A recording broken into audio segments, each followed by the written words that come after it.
what's going to be? How's it hanging? How's it happen? You guys know this is Kevin from the Chord Progression Podcast, sponsored by Dark Fusion Systems, the best in your custom computing, building, whatever it is. If you need a gaming PC, if you're doing something for creative, making music, just whatever you need, Dark Fusion Systems will build it for you. Ryan Kirby from Fit for a King approves of them. That's what he uses for streaming. So yeah, get $100 off your entire build. Use the code CPPOD at checkout at darkfusionsystems.com, link description below. Thank you very much, guys. And now it's to our feature presentation.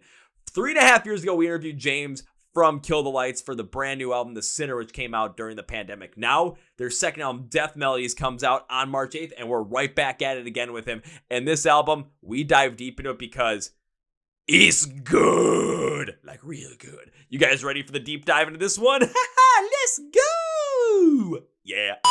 Well, ladies and gentlemen, boys and girls, listeners of the Chord Progression Podcast. During the COVID shutdown of 2020, this man appeared on the podcast with his band and their first album that was coming out during the pandemic. Now, it's 3.5 years later. It's 2024. The second album is coming out on March 8th, and you're going to want to go check it out. It is called Death Melodies, and it is 12 songs of pure insanity, if I do say so myself. When it comes to how they formulated this, you can really tell they created their own sound, and every song just really brings you in, hooks you in. And if you like metal, you like fast-paced stuff, you like those anthemic drives, this is an album you're going to want to check out. But let's dive into it. So please welcome James Clark from Kill the Lights back to the podcast. So James, welcome back.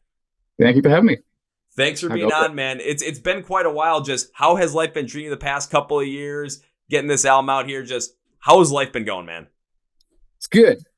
Battles up and down, good stuff, bad stuff. But life is good. We, the first record, as you know, we released in the middle of a pandemic, which is never the best time to release a record. In 100 years, obviously.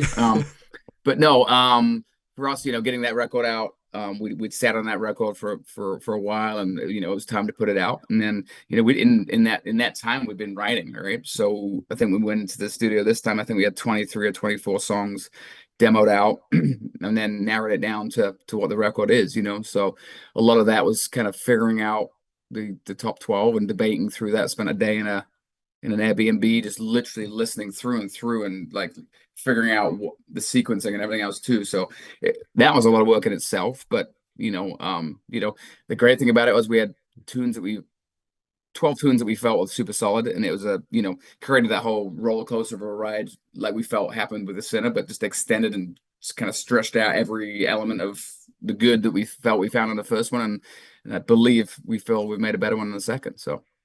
See, just hearing that, and after listening through the whole entire thing, I tend to agree with you on that, because going through this whole entire album, really listening to every single song, there was a lot there when it came to Kill the Lights, really showing what your style is, what your core sound is, and then expanding on that and hearing potential different influences came in to expand the sound, to create something that's even grander, to allow some of those faster paced songs and with those more, just pulse pounding and shredding riffs to really amplify and work out. But then even when some of the times it's slowed up, it really works to bring out some of the emotional and themic overall force. Plus, I thought, especially on this album compared to the last one, how your vocals were mixed in with everything made a lot of these songs stand out so much more forcefully. Just taking the time to really write, understand this, pick those 12 songs and really hone in on them over the past 3.5 years. This album had absolutely paid dividends on. Yeah, I mean, that's, probably most bands you'd interview says this album is better than the last album, right? I mean, it's standard practice. But what I do feel is on this one, the first album was us figuring out kind of who we are, right? Having some big characters in the band in a great way of the guys have been in big bands before, and how do you melt that together, right? And how do you create its own identity? I do feel this record it's kind of like that is what Kill the Lights is. That's who they are, right? And a balance of influence, but creating its own sound. And if it had its own release, not knowing any of the members in it, you still probably feel really good about it. So super proud of this one. I think for me, vocally, I've pushed the boundaries for myself. I've been in bands for 20 years at this point, and I feel like it's the most well-rounded I have, song-wise, from Sleep the Devil being kind of a slower song to some of the thrashier tunes, the super heavy tunes, like that balance. I think I'm most proud of this body of work specific to like how well I push myself doing some falsetto stuff on stuff that I've always kind of wanted to push in there and do it. And we just said, screw it, let's throw it in there and mess around. And like the best thing about this has been is we didn't try and restrict ourselves like on what we can and can't do. And you hear that in the first record, we didn't shy away from trying different things. But this one's like let's take all those elements and stretch it as far as we can, but while still maintaining the shape of an album. So I think we did that. Oh, you absolutely did that. You could definitely tell with the Sinner, you guys were trying to expand that sound, trying to test the water, see where you guys potentially go. But of course, after writing a whole record together and now coming back to do the second one, there's got to be this increased overall comfortability and chemistry that everyone has together. So when it comes to stretching all that out and really pushing the boundaries even further than you thought it could be, then you're seeing some of those faster paced songs come out. You're seeing some of those more slower melodic, even some of those ballad songs come out of it. And you're seeing the massive range that you can come up with your sound. And when it comes to your vocals specifically, not only are we getting some of those just absolutely bombastic uncleans that just overpower everything in the best light, but the transitions to some of those cleaner parts, the different pacings, the different crescendos on the overall tone, and then how it leads into some of the breakdowns as well. The mixture overall and how your vocals are put in there, it was a tough ask to see if you could get all those things to work together. But every song I listened to, all I could think about from your vocal standpoint was everything flows together so nicely and congruently, where the power of your vocals is absolutely amplified. But for the most part, it is never, at the expense of the backing instrumentals. The mixture on this was fantastic. Yeah, so I think, there's a couple of things come into play, right?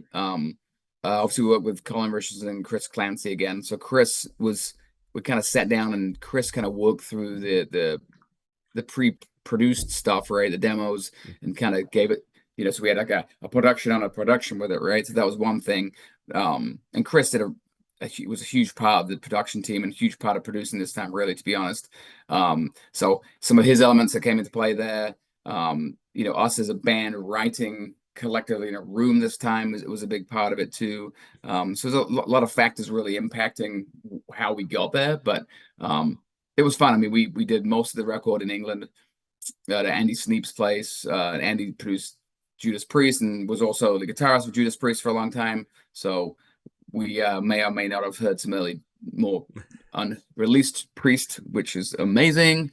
But like I said, great guy. But just to be living in an environment, creative environment like that, and having the ability to change songs up in the studio, and for me, some of the again as well. But Jay kind of coming into the fold, right? That's added a new element. Now, the cool thing about Jay is I think everybody, if you ever were a fan of Bullet, would recognize his voice, his scream. He's got a super defined scream. But the way we managed to kind of melt him into the band right now and have it become its own entity, it's been super cool while still maintaining this whole Killer Lights is his own thing. It's been really cool. And he brought a whole new level of creativity and ideas and things too, and just spirit as a whole, such a character. So I think we've kind of found a really nice space to be, writing music and just creating. Yeah, and of course you're going to get some of those like Bullet influence in there because you have Jay and Moose, and it's going to just end up coming in, especially when they've created with them for so long. But now you're really seeing more of that Kill the Lights overall focus really coming to light with those different pieces put in there. And you said for this album, you guys are able to actually write together in a room, compared to, I know you guys are all over the world, where you got a couple of guys in England, a couple of guys here in the US. And not only when you're here in the US, if I looked at it, it's I know you're kind of in the Midwest. I know there's someone else in the Midwest, someone on the West Coast, 2 guys over in the UK, just all over the place. When it comes to actually writing this together, though, it definitely shows dividends in terms of what the output is on this album. So what was that overall different feel, especially from writing it together all in a room, but also the comfortability and chemistry that was built up during that process? Yeah, I think, so we have the ability, and the way the world works right now is we can write in 5 different studios, right? But at the same time, this was great because we had multiple, we had a session in Windsor, which is in Canada. We crossed the border, but at the time we couldn't all get together, but we could all go to Canada, so we met there for a week. We had writing sessions in England. We had writing sessions in Minneapolis. So and then there was times where two of us would get together or three of us would get together and do that too. So it was a collective. But the cool thing about it all is like there's a kind of even mix of writing on this. So not, me and Trav did a couple of tracks. Me, Trav, and Jay did a couple of tracks.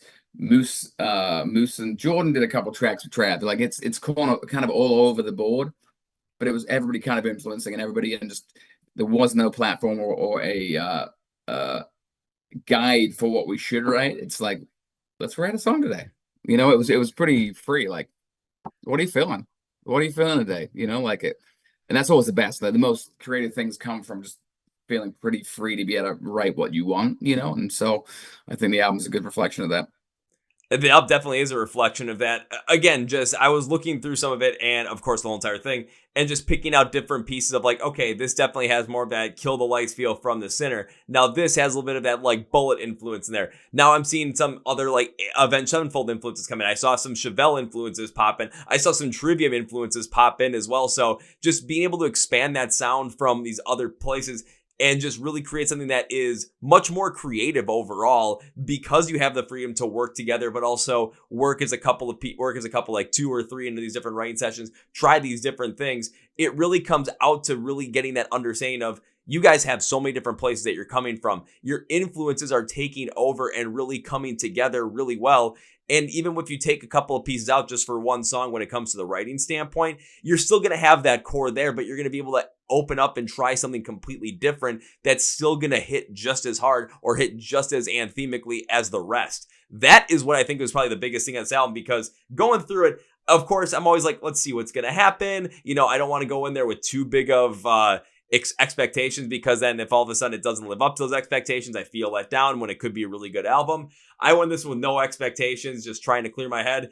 After like the first 3 or 4 songs on the record, I just could not stop smiling, because I'm like, this is something incredible, man. So yeah, we feel pretty good about it. I mean, like, we're super excited for people to hear it. You know what I mean? Like, obviously we've had singles out right now. I think in true reflection, 4 or 5 of my favorite tunes are not the singles. I mean, so, and the cool thing is when you ask the guys to pick the top 3 songs, right? I don't know if anybody would pick the same 3. There'd be a couple crossovers, but nobody's really picked the same top 3 to 4 songs. So knowing that, hopefully, right, that means it's a pretty damn good album if everybody's got different tunes. It's not like, I think some bands struggle with, like, they have 2 hits on an album, right? And it's fluff. There's like 10 filler songs in it. I would like to think this album is a collection of 12 songs that are all, they carry their own weight. We didn't pick a song that's like, oh shit, we got to put a couple turds on there. You know what I mean? It's like, it was chosen for a reason, So, and there's a lot of time put into that. So, like I say, it's, and the cool thing is, like, whether it's a balladish tune or a thrash tune, it feels like a Kill the Lights song, right? We're not deviating off a weird path. It's, if you listen to from track 1 to track 12, it feels like a journey through it. Oh, it was an absolute journey through it, because I remember when I was going through it, it was one day I took the first 6 songs, and after that I was just smiling smitten, like, okay, this is insane. I wonder if the second half's be able to hold up, just because of how good I thought the first half was. Got through the second half the next day, and I just couldn't stop smiling, because I thought, yeah, you guys definitely pulled that one off. But I also love to hear the fact that, if I'm going to ask the guys just, okay, top 3 songs in the album, of course, because there's 12 songs, 5 members, you're not going to have ones where everything's going to be perfect, or you're going to have all 15 unique ones, but you're going to have some crossovers. But the fact that they're mostly, going to be unique in terms of one for the next, that is something that's incredible. And it shows just the influences you guys have, the way you guys are able to write, but also the freedom that you have to express yourselves within this music, so that everyone has this own voice in it at the same time, where where one voice stands out, but also the collective stands out at the same time. So it just creates musical harmony in a way. I would have to agree. All right, James. So again, you said you brought, ask the guys top 3 songs in the album. Everyone's going to give different answers. I want to know what your top 3 songs on the album are, because I want to see if they compare to mine. Okay, so Suicidal's probably up there, right? Die Alone and Ghost of Yesterday would probably be 3. I probably got 5 actually, but what did you come up with? So, number one for me, I just got to make sure I get the names right because I'm gonna feel really bad if I get the So names right. what's crazy for me is I'm like so used to hearing them in demo name format. Yeah. I'm having to train myself to the new, you know what I mean? But anyway. So for me, Broken Bones was probably my favorite Okay. overall. Okay. And again, I know it's one of the singles, but I couldn't help it right when I heard that. I'm like, I love the drive behind it. Yep. Bleeding is one of my other favorites, and Okay. then the other one is definitely going to be Ghost of Yesterday. Okay. So interesting. Like, so and that's the cool thing about it, right? So to me, obviously, Bleeding again, it's got a bit more of a mainstream-esque kind of active rock vibe. I guess what track listing is that? Bleeding. What number is that on it? 4. Yeah. So that and Broken Bones too. Just again, just where they sit are in it's kind of the same pocket, right? You know, Ghost Yesterday's up here and kind of thrashy elements. You know, like again, it's just it's got that mix of stuff for everybody. You know, like and the cool thing is you picked three different ones, one of the same as me, and it's cool that again you found two different ones for me, right? And I'd pick three different ones. So, and that changes to me, right? When I like I had a question in a previous interview, like, do you listen to your own music all the time? Well, obviously, I've been sitting with these tunes for about 2 years, so I've heard it a lot, right? But it's always fun when you re-listen to it again. I'm like, holy shit, the dynamic in this song is standing out to me right now. Like I'm singing it, I'm hearing it in a different light, And so I it's hard not to have some shifts and changes and favorites too, which is cool. It's always fun to be able to say that about your own music. Yeah, it always is. And even some of the ones that you brought up too, there are certain pieces of those songs where I was looking through my notes. I'm like, God damn, those are good. Because I know you brought up one which was Die Alone. And I Yeah. remember listening through that one. I was enjoying it. And then when the bridge and the breakdown hit for that Oh. song, that was the thing that really took me over the edge on that one. I thought that breakdown was one of the coolest breakdowns I've heard in a while. So if you listen to drums on that, that's like it's just like so throwback. I think Pantera. You know what I mean? Like it's Mhm. a single kick. It's just again some of the stuff like Moose was doing on drums. It's like we don't have to be confined to what should be a standard breakdown anymore, right? Like let's not go with that. Let's go against the grain a little bit and do so. Like that's a pretty sick breakdown of that too. You know what I mean? Like, and you probably don't expect it going there either. No, So again, I think we've done a great job with kind of defining uh things in a slightly different way and be slightly off path to what you probably think it would go down. oh, absolutely. Because listening through it, there was one way I'm like, okay, I'm hearing where the bridge is kind of building up because it has a similar build to the intro song, the first song on the album, Hear You Scream. But that guitar riff helps, the backies there, the uncleans take us into the breakdown. And then when the breakdown hit, I thought it was one of the coolest things I ever heard because it has that like marching pace in the background, the drums, like you brought up with Pantera. Yep. But it's like, especially from the guitar, it is like heavy metal, like heavier heavy metal meets funk with the overall flow and the technicality Yep. behind it. But the heaviness of that tuning, so perfect to be matching the aggressiveness of where everything was leading into. So it's like funk aggressive, Pantera-esque. It made no sense on paper, but you listen to it, Yep. it's one of the coolest things ever. Then when those uncleans come in the second half for the guitar solo with those same building chugs, just takes the song into a whole nother light.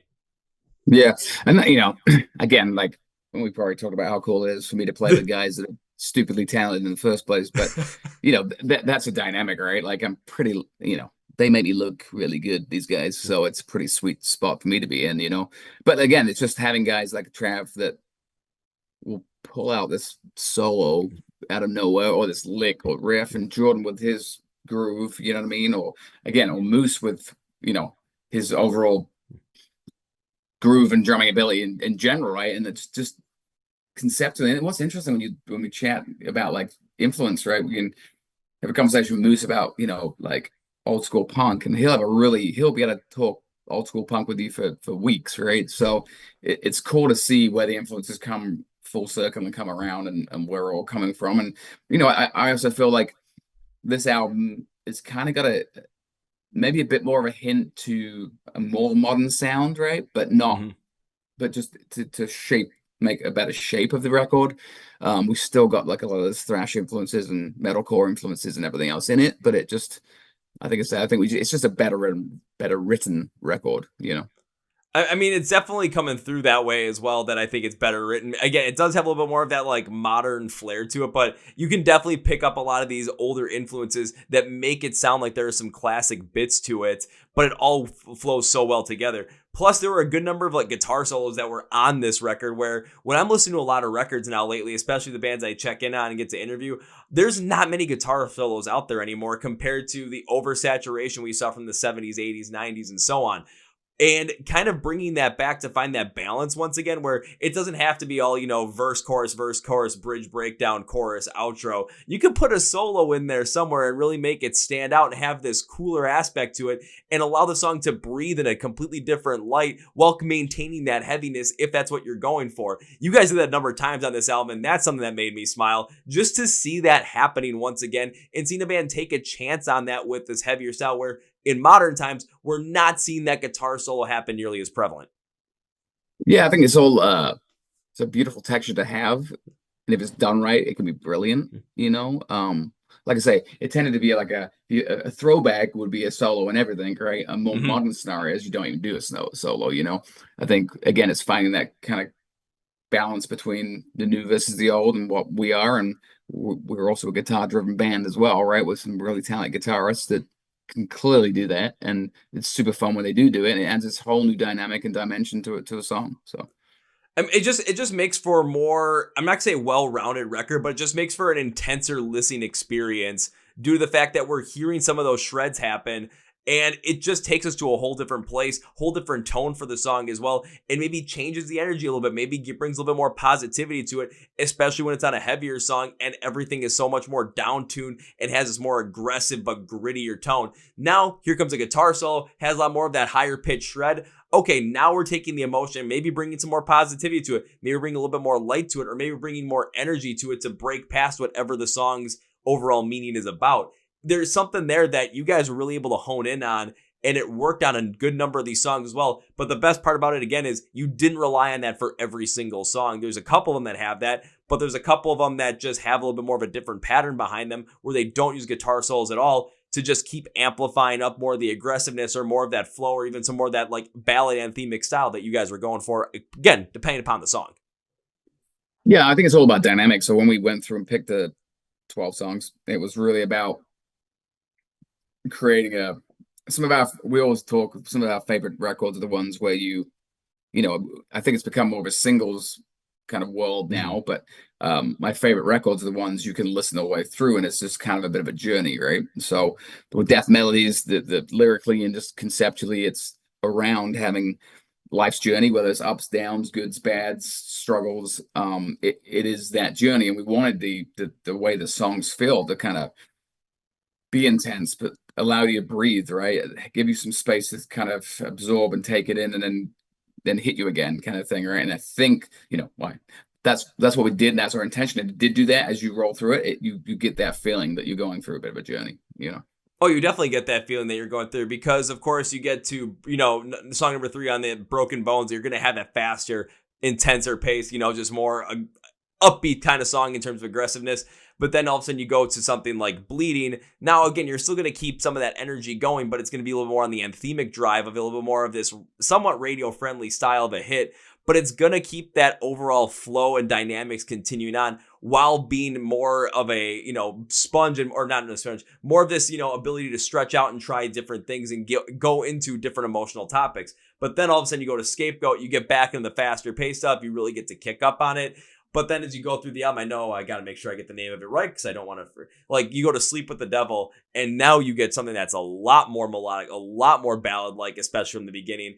And it really hits on more of this emotional standpoint, but you're going through the emotions, you're going through the whole entire story, you're going through a journey at that point. And if it's all gas, no brakes the whole entire way, then it becomes more of like a singles album where you're going to want to pick out one or two. It's not going to become an album where you're going to want to go through the whole entire thing from front to back, because if you go through it in that order, when you get to a song like Sleep with the Devil, it's going to have a heavier emotional impact in your brain because of the 9 songs that preceded it. Even though it can have a heavy impact on its own, it's going to be more intense if you let those 9 songs lead into it first. Yeah, I mean, I think, we could easily write 12 songs of the same song over and over again. Pretty easy, right? We just don't need to do that and don't necessarily want to do that, right? It's a beautiful spot to be in, that we have like a space where we can kind of create here, or we can create here, and in between that. And like I say, Sleep with the Devil, you look at the outro to that, it almost feels like a gospel choir outroing. That's kind of intentional, but like, I mean, it's random, like that ain't, it's super not metal, right? But that's Chris Clancy in both Chris's vocal and my vocal on that one, right? So Chris has got some phenomenal falsetto and soul. And I'm like, dude, we need like a gospel outro or something, right? He's like, screw it, let's create that. Like, when was the last time you heard like an outro with gospel-esque harmonies at the end? You don't, right? So why not push that boundary? Why not try it? Does it work? It works. It works for us anyway, and I hope people see that we're not trying to restrict, or we're not trying to fit a template. We're trying to just push boundaries a little bit and enjoy it. I have heard some of those like gospel outros happening in music a little bit more, but when I hear them happening, it's definitely for bands that are, on the up and coming spectrum, or especially on the newer spectrum. They're just trying to break out and grow. I'm not seeing any bands out there that are on a much grander scale trying something like that, maybe because they're afraid to see what's going to happen. They're afraid that it's not going to flow within the overall sound of what they're going for. It's not going to just have this a massive hit with the audience, but I think it always is going to, because it gives more of that, just like that cinematic and theatrical boom at the end. No matter if it's on a softer song or no matter if it's on a heavier song, it adds so much more intensity to it, from a place where so many of us can relate to it and feel that intensity, emotion, when a gospel chorus comes in and kind of takes you out of it. Or if it's, in a heavier side of things, and it adds more of this like deeper, darker, overall just overpowered, beyond feel. I mean, I've heard gospel, so I've heard like choir-esque things, but the band didn't do it. You know what I mean? Yeah. Like, so again, it's just dynamic, right? It's just depth and dynamic and stuff going on in songs that you probably don't expect, or just again mixing it up a little bit. It's cool. Maybe we won't ever do that again, but it worked for this one and it worked for that song. So yeah, maybe you'll write another one where it'll work for something like that too, and just happen to go that route. But it's, we take a look at a lot of the bands that are absolutely popping off right now, especially in music. It's the ones that are taking those crazy chances, that are really stepping out. And the ones that seem like they're playing it safe are kind of, they might be continuing to grow, but they seem like they're staying at that same spot. It's especially in today's age where there's so much ability to check out new songs, to check out new things, and to mix different styles and different ideas together. It's the bands that are doing stuff like that are the ones that are really taking a lot more of a stranglehold on, the top places in the music scene right now, and showing a lot more of what this can be. Because over the past couple of years, especially with rock and metal, we're seeing bands do that, and we're seeing popularity come back to the genres when we hadn't seen that in the previous 10 years. Bands like Bring Me the Horizon, Spirit Box, Bad Omen, Sleep Token, they're the ones that are doing stuff like that are a little bit different, trying different things, putting these different aspects in there, and it's working. And what you guys are doing here, you're trying whatever you feel like, and by putting some of those instances where it's like, is this going to work? Is this not going to work? Do a lot of people doing this? If it's going to work, just do it. Why not? Give it a shot. Yeah, I mean, and you did so it. we shared the same management as Sleep Token, so we got to hang out with those guys, and going back pre-COVID, and they were opening for Polyphia, and but the cool thing about those guys is you can tell, right? The general public is very open to having something that is different and creating dynamic and huge dynamics in their song, right? So it's really cool to see the metal public, or the metalcore public, or the overall alternative fans in general. They crave something different too, right? And if it catches, it catches. And I think that was Sleep Token's third record, I believe, second or third record. So it was a build for them, but that it hit, and it hit hard, So it's really, really cool. Bad Omen, same thing, right? They've worked hard. I think they're on the second, third, maybe fourth record. So it took time for them to get where they're at, to kind of get that recognition. And they were grinding for a while. It's great to see that these bands are getting recognition, that not popping off on album one. Yeah, as much as I would like to see some bands pop off on album one as well, because going back to just, I've seen a lot of things when it comes to the music festivals that we're seeing. I'm seeing a lot of different headliners where it's they're in their like 20th or 30th year as a band, which again, if they draw, I totally understand it, but we want to see some newer faces come in to keep metal and rock and everything just having this fresher feel and more of this resurgence, and also appealing to another demographic that's going to be continuing to grow the genre overall as life goes on. And now we're seeing that finally with Bad Omens, with Sleep Token. Bring Me the Horizon's constantly innovating as well. Again, I'll bring back Sleep Token once again, just because I still remember it was 2022. I think they were opening for In This Moment and Nothing More. And this was before Taking Back to Eden comes out. Now it's 2020, then it's 2023. The album comes out and you're trying to go see them, and tickets are selling out within mere seconds. Like, that's an insane change. And you're seeing how people are craving for something different, something new, something that's not just this same old sound over and over and over again. And you're seeing the massive like payoff of it. And I'm not saying that these bands just had it happen to them. They worked hard to get to this point. You guys on this album, you're showing more of that ability to try these different things, to try and build your sound and see where it can take you, and put these different pieces in there where you never know what might happen. Again, like that gospel chord, that gospel outro. You don't expect that to happen. But when you hear it, it just sounds like it's needed there. And it just brings you in even more compared to if it would have been an expected outro, or maybe just an acoustic guitar that takes you out, and it's like, well, that was another rock ballad. Alrighty, on to the next one. Yep. Again, it's just figuring out. I think a lot of it's about being transparent, being honest with yourself as a musician, and honest with how you write. And I think fans kind of see through that crap, don't they? I do. I think fans are starting to see through that a lot more now, just as music's becoming a lot more palatable to listen to, just not just palatable, but just available. Because if we're going to see somewhere, okay, here's something that pops off, it's cool, it's one song, like one single, and then nothing comes off it afterwards. It's like, okay, was that just like a massive campaign that they ran on the internet? Was it a massive thing on TikTok for one day and that was it? Or is it going to be able to continue on? It seems like the bands that have that ability to continue out, that they have that, actual genuineness of creativity to be themselves, they're putting out in the forefront on those albums. And that's why we're seeing that massive, I'm going to say resurgence, especially when it comes to pop culture, given the fact that 10 years ago, how many times do we hear, tastemakers and, radio DJs say rock is dead? They're not really saying that right now because of bands like this doing stuff like that. Yeah. I'd agree, and it goes around in circles, right? It kind of goes cycling around through, and genres come back into themselves and on themselves again. And it's like I hear conversations about new metal coming back on itself, but there's influence of that in new artists today too, and that's okay too. You know what I mean? I think it's going to always reinvent itself, and the good thing is that it should, right? Metal or metalcore or whatever genre you want to consider can easily get stale, but I think with people pushing boundaries, that's one of the things. There's 1,000 bands out there right now. You got to find somebody you like. That being said, there's a good and the bad, right? So Lost is a little bit of the time when people go out and buy the record and buy lots of records, and we'd sit and read through the record case and CD and read the lyrics, and that's lost a little bit now.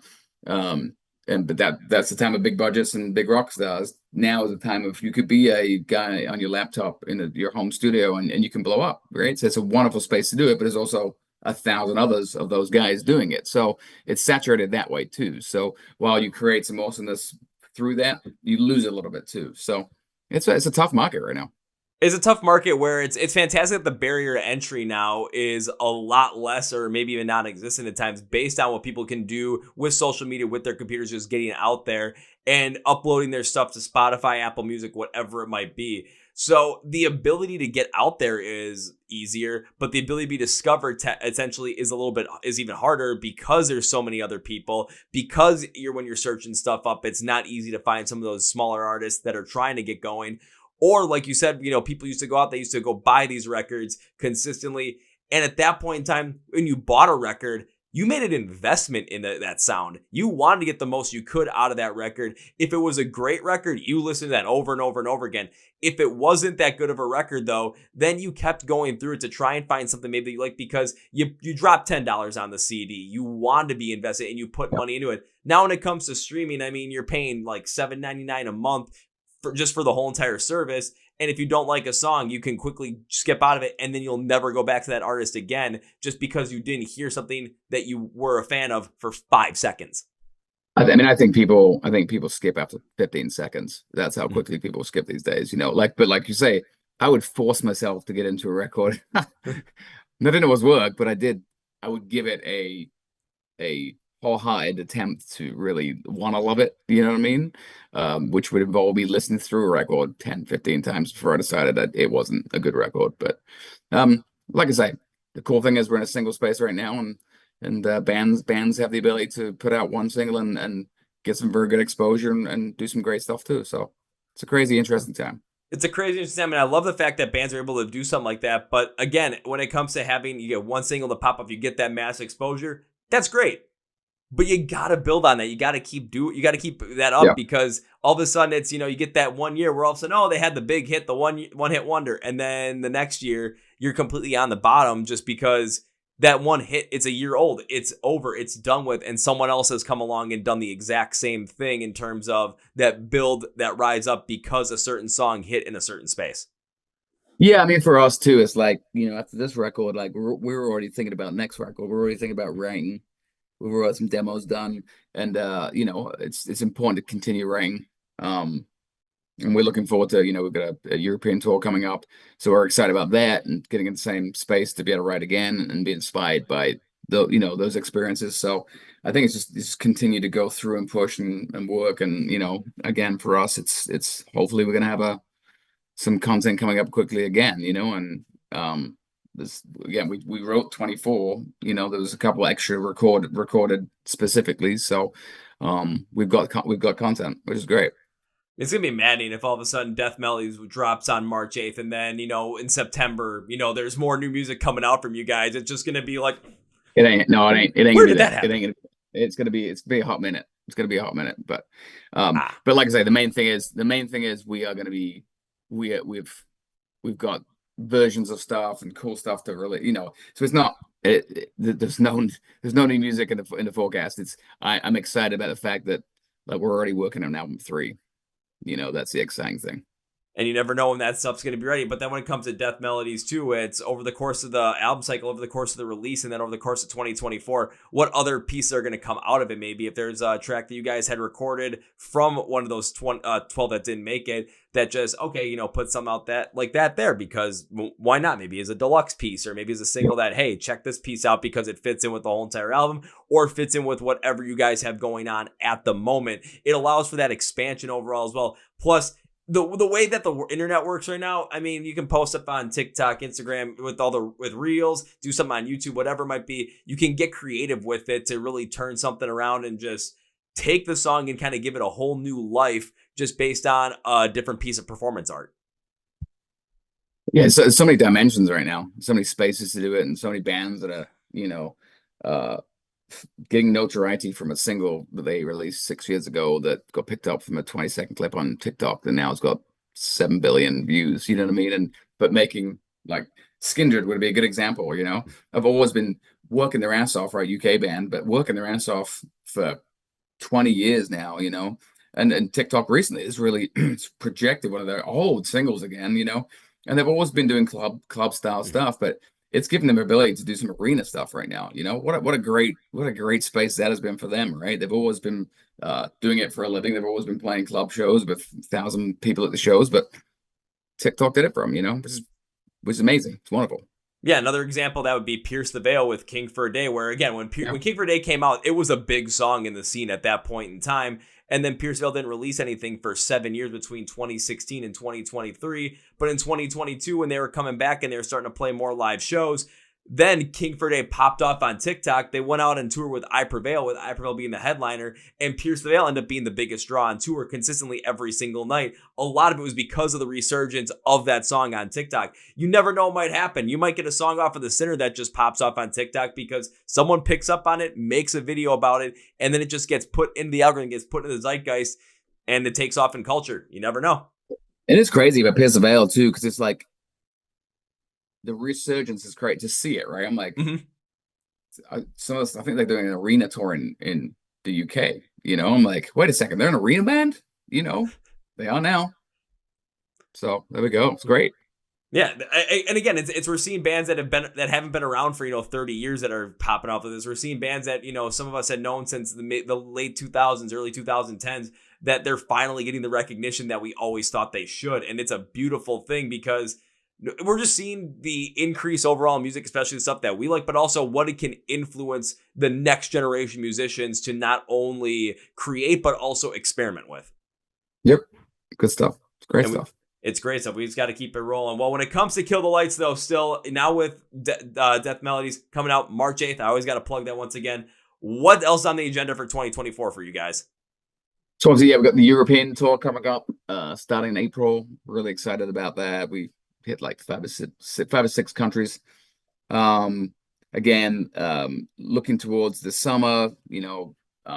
Nothing announced yet with that, but obviously aspirations to hit the US and continue touring and pushing. Right, we're excited the fact that we get to actually follow up on this record and push it pretty good. So there's a lot of opportunities coming up, a lot of things in the pipeline, a lot of things we can't share just yet, but we're just excited to get out and kind of get to really shake hands and high five people and really get to see people again. Right, so it's been a long time coming for us again to get the record out, and it's just we're excited about it. So when I saw the album was coming out, and then I saw the fact that the first tour you guys were having on that was going through Europe, that didn't really surprise me in the slightest. I'm like, I remember watching a little bit of that stuff, just kind of course, keeping tabs on the band, and it seemed like the European market was taking To Kill the Lights better than the US market was off of the first album. So of course, why not start out there? Why not get to some more countries over there as well? But of course, from my standpoint, I'm here in the US. I'm on, if I remember correctly, you're on one side of Wisconsin. I'm on the other side. So I'm waiting for that US tour to pop off so I can finally get to see you guys play live.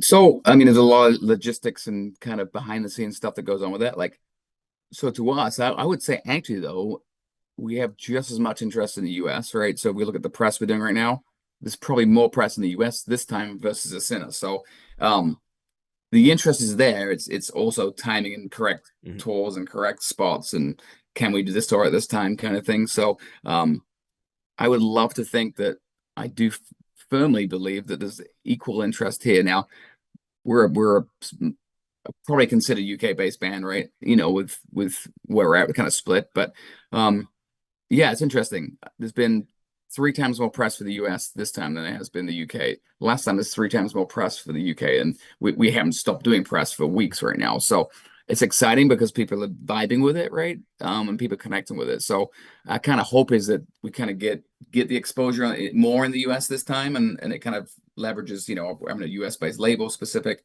all those things. So I think a goal really is we really want to play the US, and I think that will happen.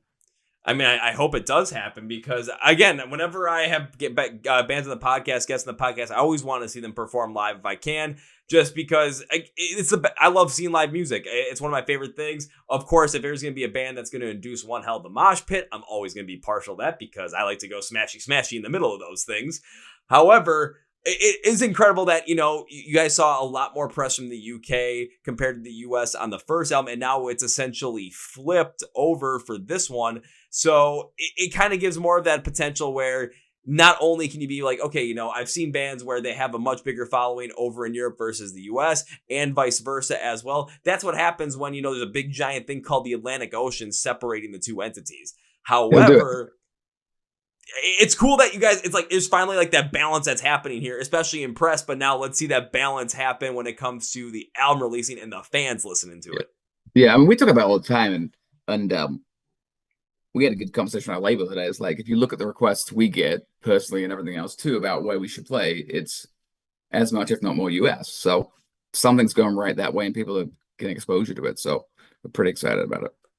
All right, now I'm gonna ask this interesting question that just popped into my head because, again, we know you guys are going out and over in Europe, right, as the album releases to get going on that in the spring. When it comes to potentially summer, fall, whatever it is, but even looking ahead, when it comes to touring, is there a band, an artist, or a couple of bands or artists that you would absolutely love to tour with Kill the Lights? I mean, there's probably a laundry list of bands we'd probably like to tour with. You know what I mean? Anything from Sleep Token to Lamb of God to kill switch on that side of things to shit. I would tour with Testament. I love that band, right? Like thrash. I mean, like to Bad Omens to so I think the cool thing is we have kind of a pocket to be able to tour with those bands and fit in, which we're not locked to a specific space where we have to do that. So through the 2 albums, we could create a set list that kind of fits the mold in a good way. Still completely Kill the Lights, but could fit with any of that, So, like I say, what I just named there is like a kind of a broad spectrum of stuff. You know what I mean? To even. I'm an old school Korn fan, right? I could do that too, right? So I think we could win over a crowd in any of those situations, and it's a pretty sweet spot to feel like you're in. Oh, absolutely. I would be really interested to see you guys play alongside Sleep Token, just based on what you guys were able to do with Death Melodies and seeing how it has more of that creativity to it that, Sleep Token has their own sense of creativity, which is absolutely insane. But the creativity you guys are able to work with here on Death Melodies, but also, especially as a lot of fans will be going to see Sleep Token, you're going to get a lot of fans that found out about them because of the heavier stuff they have, because of the more metal side of it. And that's an audience that's really going to take to you guys. Again, use me as like the exact like guinea pig or target market for something like that, where I'm like, okay, I'm going to see Sleep Token, but if there's gonna be a band that's open for them, I want something that's gonna be heavier. It's gonna have maybe some energy to it to bring forward more of that metal side. That's where I think you guys would definitely fit in. Bad Omens, another great example. I've seen different bands open for Bad Omens from the heavier side to the lighter side, and you guys fit perfectly in there, where going from you guys to Bad Omens, it can make a lot of sense. And overall flow from one band to the next, we're not missing out on anything. We're not missing out on just having this massive dip in energy. It flows together very nicely already in my head. So maybe there can be a little push to have that happen. I'm not sure though. Yeah. But so what would your dream Kill the Lights tour lineup be then? Ooh. I'm gonna put it back on you now. You're throwing the questions at me. That is a good one. So I would definitely have. Just thinking about how the way that this came forward, I would have you guys on there. My headliner would actually be Avenged Sevenfold for that tour. Yeah. Okay. I'm trying to think because I want to put one more band on there too. I'm just trying to think of someone that like is just trying to see where I could go with that, because listening through Death Melodies, there were a couple of pieces where I'm like, that kind of brings forward some of those Avenged Sevenfold feelings right there. And I feel like the transition overall, especially with some of the energy, perfect way to go about it. Otherwise, I think I even brought them up earlier, but you could probably throw Trivium in there too, and it would still work. So yeah, I'll go with that. It's Kill the Lights, Trivium, Avenged Sevenfold. It's pretty stacked lineup. That's cool. I'll take it. Stack that lineup, put it in arenas, and let's have some fun. Yeah, that's set up right now. Let's go. I mean, if I would be able to book something like that, I totally would, but I don't think I have the power right now to make that happen. Yeah, like I said, I think the cool thing is we could do that. I think we could hang with like an I Prevail. I think we could. You know what I mean? Like, I think it translates. So it's like I said, I think we're kind of covering the gauntlet. We are. I was not expecting to throw that back at me though, but I had some ideas and I just had to put them together. It's my favorite thing to do in interviews is like you busy interviewing me and I'll throw some back and catch you out. It's great. I mean, I'm always good on my feet like that, but I'm not used to it as much anymore as compared to some of the earlier interviews I did. Now it's just more. I don't get that to happen. I'm actually really excited that it happened. So James, thank you. Yeah. That's good. Because the good thing is right, and the kind of cool thing all about it is the interaction. But it's what excites myself and the guys in the band is to kind of, good or bad, right? So learn or hear what people's take on it is, and what the take on who we should tour with, or what influence do you hear?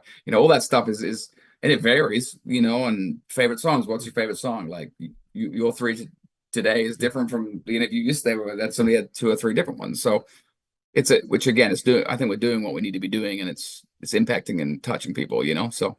Oh, I definitely think you are. And I'm hopefully that, what this conversation from the stuff that you enjoyed about this album, writing it, and the stuff that I enjoyed about it as well, just kind of amplified more of what you were looking for in terms of what some people, especially that have heard it already before the release of it, are thinking, what they're seeing in it, and how they're taking to it. Awesome. Love All it. right. I got one more question before you go. Are you ready? Yep. I've been asking this question ever since the beginning of September to every band I've had on, and I'm sending it your way. So, James, can you name me 3 bands or artists that you would love to see get more notoriety, get more exposure, and get more listens to? Can be bigger than you, smaller than you, whatever it is. I just want to get some more new music out of you. Interesting. Would have said Sleep Token 2 years ago, but that doesn't count anymore. Yeah, that don't count right now. I should look through my Spotify playlist right now because like what's interesting is I've been looking through some like, and this is my like kind of like standard practice, looking through some UK bands just to be, because I'm interested in different scenes, different, like there's a band randomly had a conversation with a singer from the band on Instagram called Tova, Tova, UK band, few singles out. It's kind of got that modern UK rap with some heavier Bring Me the Horizon vibes to it. They're just kind of newish to the scene. Again, like I'm just trying to think through. I mean, that's kind of the one off that just looking through right now that it comes like, again, a friend of ours that we met in a studio 5 years ago is an English band called Blanket, kind of very indie band, totally different. But again, like I try to mix it up. You know what I mean? Like to be honest, my guilty pleasure, sadly, is a little bit of country.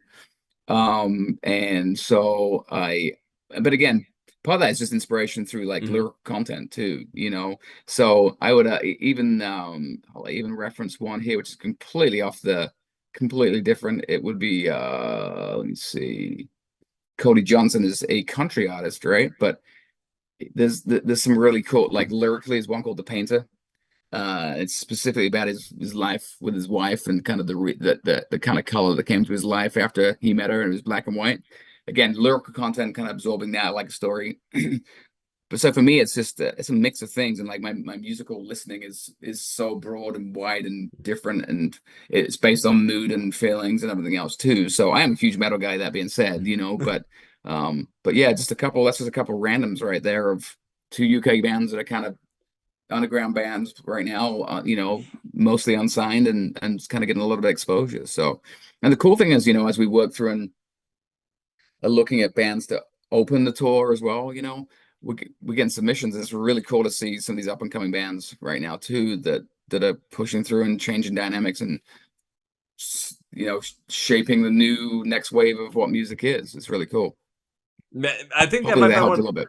I think that might have been one of the best question answers to that whole entire question I've ever had, because you went into some completely different places, but also explaining like your context behind them too, especially the Cody Johnson one. That was one I was not expecting, but it makes a lot of sense. Lyrical content, just how the story is portrayed with what you're trying to talk about. It makes a lot of sense, and how you can use that as influence in your music to bring forward the certain things you want to talk about, and hear how some of those different pieces of lyricism, how different metaphors can come and amplify what you're trying to show.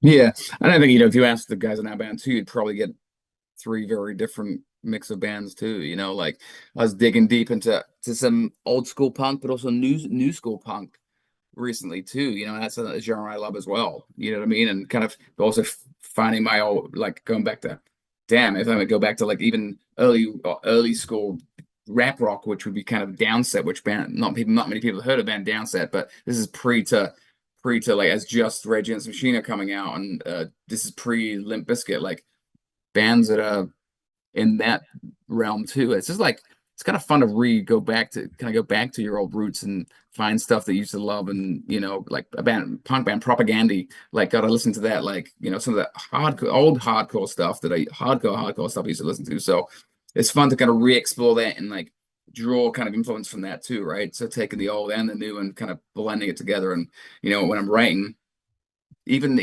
taking a country piece, right, whether it's a line or a theme or a title from that, like it kind of gives me inspiration. It's pretty fun to be able to do that. I mean, I think you just said it perfectly too. You can even go back further into your whole entire musical history from what you listen to and find certain things that you love, figure out why you love them, and see even more influences off of that. It's absolutely incredible, and I'm not sure people that end the podcast better than something like that, but I'm going to try. So, James, I'm going to end this podcast with you with 3 things. First things first, when it comes to Kill the Lights, when it comes to Death Melodies, which comes out on March 8th, this is going to be the best way for you to make sure you do not miss out on it. You're going to go to the script from the podcast where it says find Kill the Lights online. Links and labels for all of their socials are going to be there, where you can check them on YouTube, where you can find them online with their website, where you can go get tickets for their shows when they're over in Europe and potentially when they play in the US at some point this year. Hopefully they're coming near you. That thumbs up makes it sound like it's really good right now.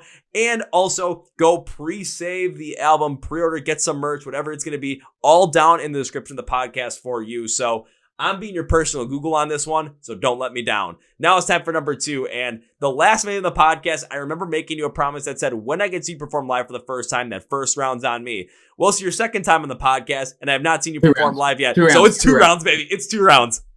2 rounds. That's good. I owe you 2, so I'm hoping that this is the year I can finally pay up on that. There we go. Well, we can't be having too many more, as we'll be drunk by the time we actually get the drink done, right? Because if we have 2 or 3 or 4, we're like, it's gonna get long. It's gonna be a late night. It's gonna be a late night, but it's gonna be fun. And if it's on a weeknight, honestly, I don't care, because what's more fun, having fun at a show and hanging out with people I enjoy, or getting enough sleep to go to work the next day? I'm taking option 1. Option one. And as I always say, like, keep track and make sure you're seeing where we're at, because we'll throw you on the guest list whenever you're in our town, whenever in your town. So perfect. I will keep track and I'll let you know which one I'm planning to go out to. So James, now when I bring this podcast to conclusion, not end this by saying goodbye, because had you on back in 2020, now it's 2024, we're doing it again. I would love you back on again in the future. These are always great conversations. Plus, I got to make good on the first 2 rounds on me, promise. I will see you play live soon. So this is not goodbye, my friend. This is, I'll see you later. Till next time. Woo! Well, folks, this is my interview with James from Kill the Lights, and now it's time for Kevin's final thought. I mean, I love the fact that when James was talking about how this album was written, especially when all the guys were finally able to get together, especially being from all different parts of not only the United States, but also in the UK as well, get together and really work on these together, but also have the freedom to work on these in groups, whether it's 2 or 3 people. This is like the group project that actually works out, because people are taking the time, taking the initiative, taking the creativity, and the chemistry just works. And when you listen through this album, when you listen through Death Melodies, that chemistry is put full into force. Of course, we're going to get songs that have a little bit more of some certain influences. You're going to get certain Bullet for My Valentine influences because of guys like Moose that are in the band. You're going to get certain influences that I feel like are from Avenged Sevenfold, certain influences that might be from Trivium, a couple other bands. I think Chevelle popped in there once as well for me as well. However, you're also going to get this full fleshed out feel that you know that these are Kill the Light songs. You're seeing the band take charge of their own sound. You're seeing them push the boundaries in further because of the comfortability in that songwriting process and in the overall comfortability they have with each other and trust they have with each other. Again, how important is band chemistry in this? And they're creating something that has flow, has power to it, is a lot of fun to listen to, but at the exact same time is a full experience in its own right. So when you get to listen to Death Melodies, please go from the beginning to the end. Enjoy it every step of the way. Again, I gave my 3 favorite songs on it. You can listen to Broken Bones, which is a single already. Listen to Bleeding. Bleeding is another one of my favorites. And of course, Ghost of Yesterday, the one that made me think, holy shit, this is Trivium influence, and it is freaking awesome. So go and do that. When it comes to Kill Lights, when it comes to Death Melodies, go script for the podcast. Everything will be there, from their social medias, YouTube, where you can buy concert tickets, where you can check out what they're going to be playing live, where you can get some merch, and where you can pre-order the album as well. Also, make sure you're liking and subscribing to this video on YouTube. Hit the subscribe button on Spotify Podcast as well. Help keep getting to know all these great bands, all the great new music coming out. Be sure to follow along with the Chord Progression Podcast. Links below as well, Facebook, Twitter, and Instagram. Thank you, James. Looking forward to getting those 2 first rounds for you. On that note, that's what you guys think for listening to the Chord Progression Podcast. My name is Kevin, and you guys know how I end every single one. That's the big, healthy, and hearty. See ya!